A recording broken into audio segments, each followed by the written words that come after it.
খেতে যাওয়ার মুহূর্তে দেখি ছাপিয়ে পড়ে চিৎকার করে গেলে রাস্তা ফেলে যাবে তো বুঝলাম মানে ওদের এই জায়গাগুলো আছে। এবার এখানে যেটা ঠাকুর করছে আমি মানে ওদের যে ভাবনাটা মনের দিকটা ঠাকুর এখানে একদম ঠাকুরের ক্ষেত্রে ফ্রেশ বলা খুব মুশকিল। ঠাকুরের ক্ষেত্রে ব্যাপারটা ট্রু, অ্যাবসলিউট ট্রু, যেটা অ্যাবসলিউট ভাবে সেটা আগে ছিল, আমি খুঁজে পাইনি, তুমি খুঁজে পাও। ফ্রেশ শব্দটা ঠাকুর নতুন দিলেন, ঠাকুর ওটা নিয়ে রয়েছে, ঠাকুরের মধ্যেই ছিল।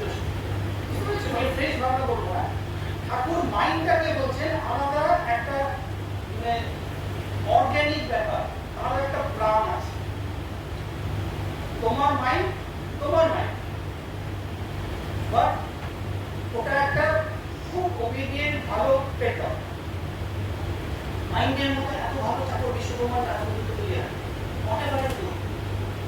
এবার ঠাকুর বলছেন ওরা এরা এদের যে মাইন্ডগুলো আলাদা মানে ইন্ডিপেন্ডেন্ট মানে রিয়েলনেস মানে রিয়ালিটি নেই ন্যাচুরালনেস, ঠাকুর সেখানে কিন্তু এটাকে বলছেন এটা এবার মাইন্ডকে আলাদা খেতে দিলে কি হতো? বুঝতে এক দুই এক বাদ করে বড় আলাদা খেতে দিলে কি হতো? বলে তোমার উপর নির্ভর করে থাকতো না, তাই বুদ্ধির উপর সে খাদ্যটা নিচ্ছে। মাইন্ডকে যদি ছেড়ে দাও, তোমার পেটটা তুমি ছেড়ে দিলে অন্য কেউ নিলে খেতেই পারে, কিন্তু এই পেটটা এটা এমন ভাবে করা কনস্টিটিউশনটা তোমার মাইন্ড তোমার থেকেই একমাত্র খাদ্য নেবে। এটা একদম ব্যাপার, এটা এই ভাবনাটা মানে ভাবতেই পারবে না এইভাবে ভাবতে। And that's the প্রাণ, ঠাকুরের কাছে এটা প্রাণ, ফলে এটা একটা প্রাণ। এবং ওদের বুদ্ধির উপর কেন দিল? ঠাকুরের যুক্তি হচ্ছে বুদ্ধির উপর নির্ভর না করলে সে তোমাকে ছেড়ে চলে যাবে। কিন্তু যতদিন তুমি আসো, বডির পর অনেক মাইন্ডটা রেখে দেয়, তোমার উপর নির্ভর করে। বুঝতে পারছো?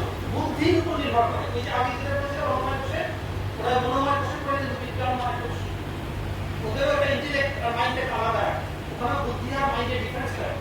You have to depend on the core উপর খাদ্যের উপর নির্ভর করে তোমাকে না, তোমার উপর খাদ্য।